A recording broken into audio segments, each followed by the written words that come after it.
All right. Hi guys, this is Aditya, Hi, this is ekansh, guys. and today we're doing the next episode in our series of talking about life in UK since we've been here, and it's been a while, and we do apologize because of COVID. It's not been possible to catch up and hold as many as frequent videos, but hopefully this one will be a little more, a little lighter and fun in terms of what we're going to discuss.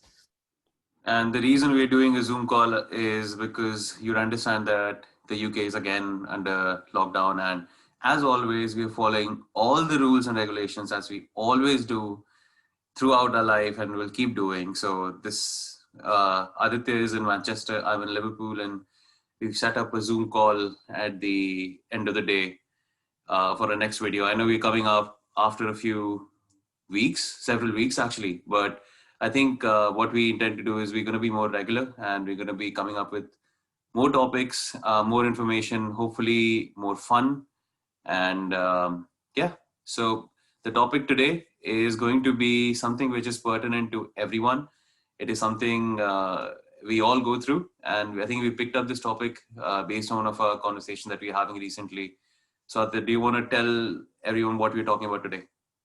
Yeah, so today we're going to pick up the topic of what to do when you land in the UK. So you've recently qualified, you've got your GMC qualification and license, and obviously you've got a meeting somewhere in Manchester or London for your verification, and you've got a job in your hand, and you're happy and you're excited, and you've taken your first flight to come to the UK as an immigrant rather than as a tourist, and what to do when you land. So this is what we're going to talk about and how to Yeah, get I set. think not just the immigrant, even as someone who's coming here just to stay for, say, a month or two, not just as a doctor, but be it in any other profession, even if you're coming to tour the country, I think a lot of the points actually pertain to anyone who's visiting the country for any longer than 4 or 5 days, possibly.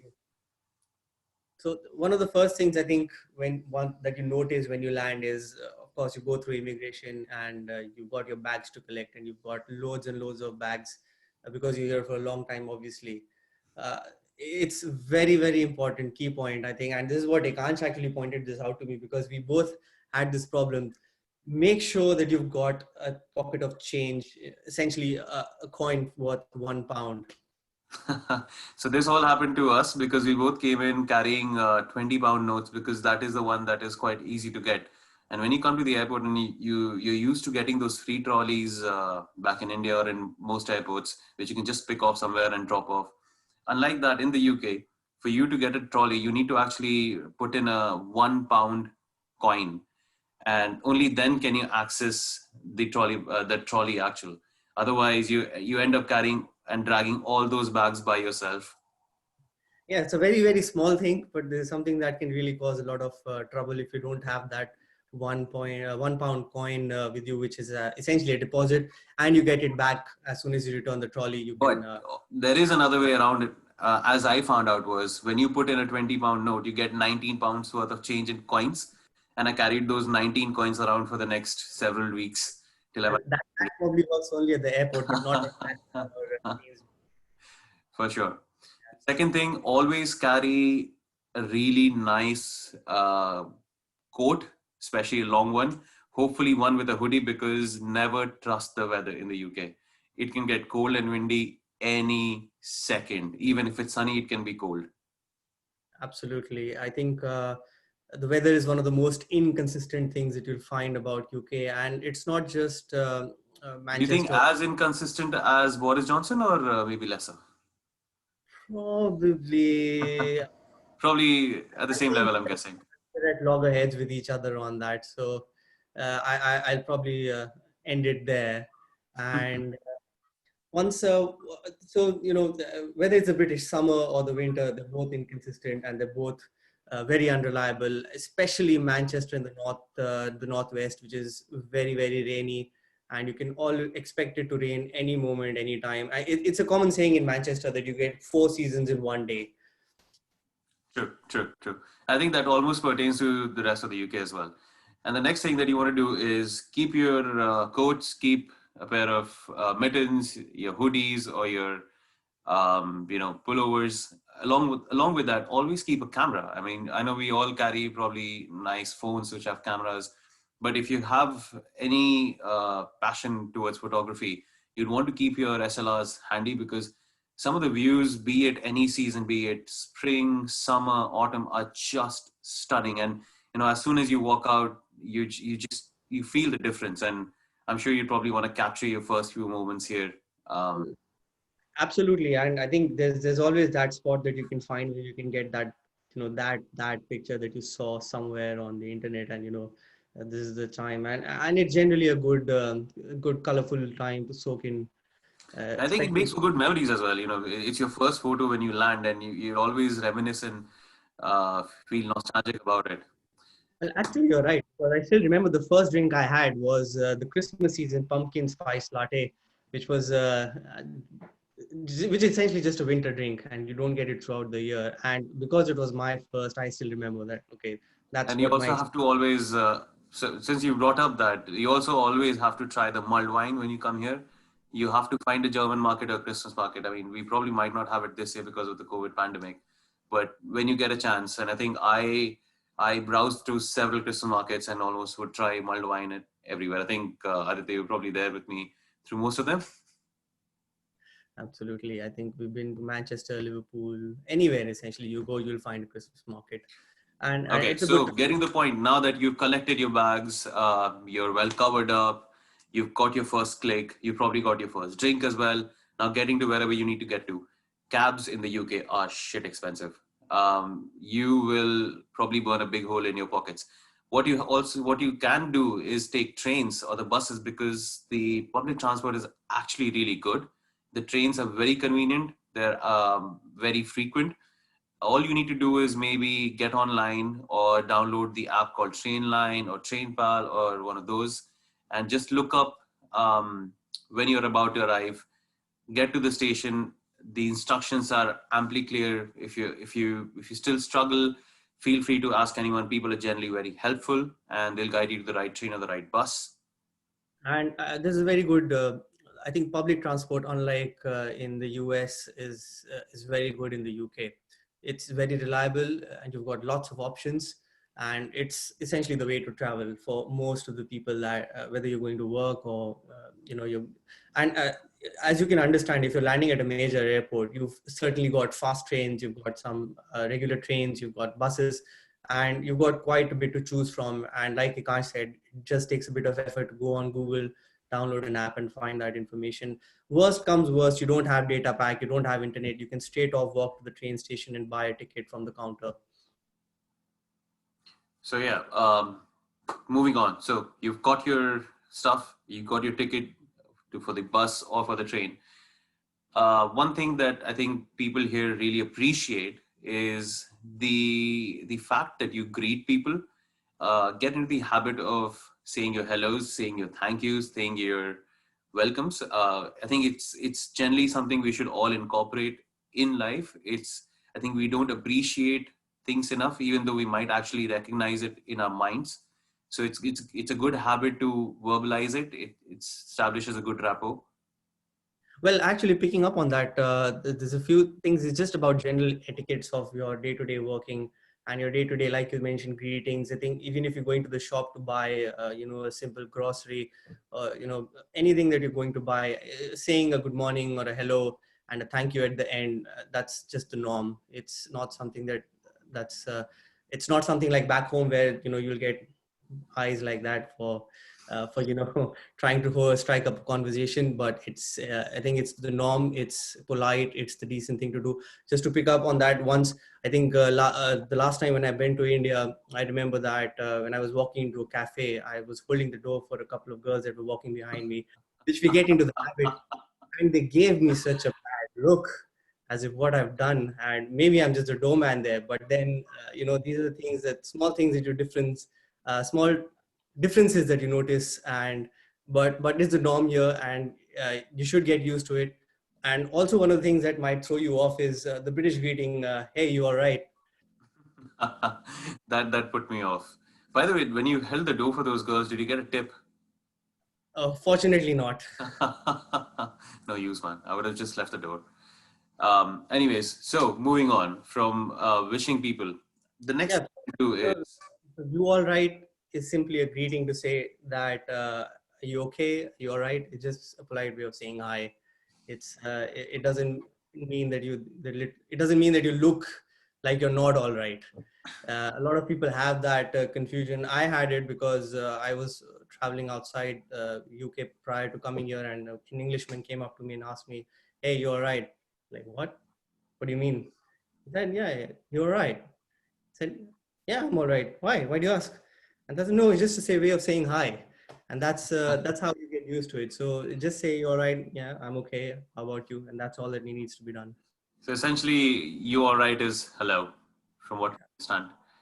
And the other thing I think you probably come into the UK and you think that everyone speaks English as in the same language, but the accents are massively different across different regions. And believe me, some of the accents sound nothing like English, even though the words they use are English. So you struggle in trying to understand English of certain people.